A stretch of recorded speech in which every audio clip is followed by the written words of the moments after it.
ከታይታኒክ በላይ ዓለም የረሳቸው 7ቱ ዘግናኝ የባህር ላይ አደጋዎች።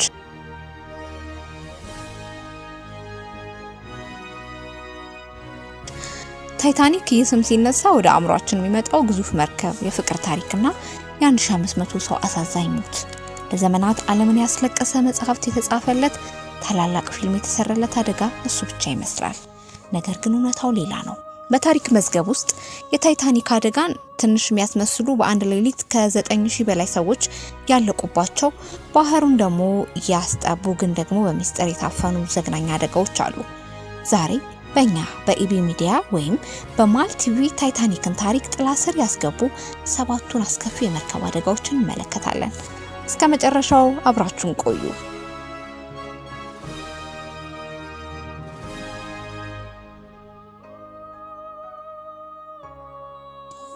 ዊልሄልም ጉስታቭ የሰው እልቂት ቁንጮ። በመጀመሪያ የምንመለከተው በሰው ልጅ ታሪክ ከፍተኛ የሰው ሕይወት የጠፋበትን የጀርመኗን ዊልሄልም ጉስታቭ መርከብ ነው። ታሪኩ 1945 ዓ.ም ሁለተኛ የዓለም ጦርነት ሊያበቃ ጥቂት ቀናት ሲቀሩት መርከቧ 10000 የሚጠጉ ስደተኞችን ወታደሮችን አጭቃ በባልቲክ ባህር ላይ ጉዞ ጀመረች። አደጋው የሶቪየት ሰርጓጅ መርከብ ባሳረፈባት 3 የቶርፒዶ ጥቃት በ45 ደቂቃ ውስጥ ብቻ ሰጠመች። ዘግናኙ ሁኔታ በዚያች በረዷማ ሌሊት ከ9400 በላይ ሰዎች አልቀዋል። አብዛኞቹ ባህር ውስጥ እንደገቡ በደቂቃዎች ውስጥ ወደ በረዶነትም ተቀይረዋል። ከዛስ ምን ሆነ? አብዛኞቹ ባህር ውስጥ እንደገቡ በደቂቃዎች ውስጥ።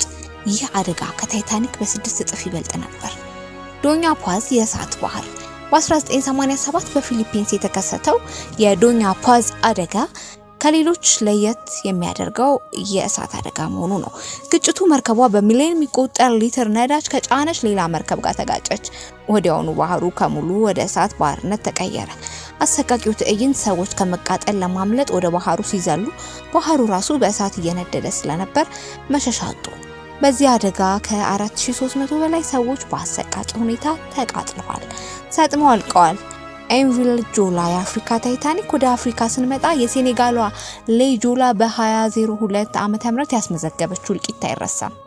ምክንያቱ ስግብግብነት፣ ቸልተኝነት። መርከቧን መጫን ከምትችለው በላይ ሰዎችን አጭቃ ነበር። ውጤት በማዕበል ስትመጣ በአንድ በኩል ተገልብጣ በደቂቃዎቹ ሰጠመች። ከ1800 በላይ ሰዎች ሲሞቱ የተረፉት ግን 64 ብቻ ነበሩ። ሉስታኒያ ጦርነት የጫረው እሳት። የእንግሊዟ ሉስታኒያ በ1915 በአንደኛው የዓለም ጦርነት ወቅት በጀርመኖች ተመታ ሰጠመች። ቁልፉ ነጥብ አደጋው 1198 ሰዎችን ቢቀጥፍም ትልቅ ታሪክ ግን አሜሪካን ወደ መጀመሪያ የዓለም ጦርነት እንድትገባ ያደረገ መሆኑ ነው።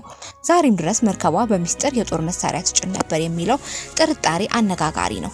ጄኔራል ሰልኮም የእናቶችንና ህፃናትን መርዶ በኒውዮርክ ወንዝ በ1904 የተከሰተው የጄኔራል ሰልኮም አደጋ ልብ ሰባሪ ነው።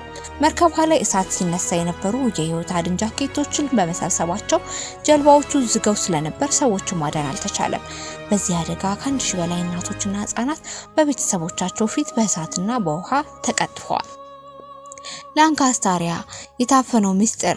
በ1940 ዓ.ም የደረሰው የላንካስተሪያ አደጋ ለምን በሚስጥር ተያዘ?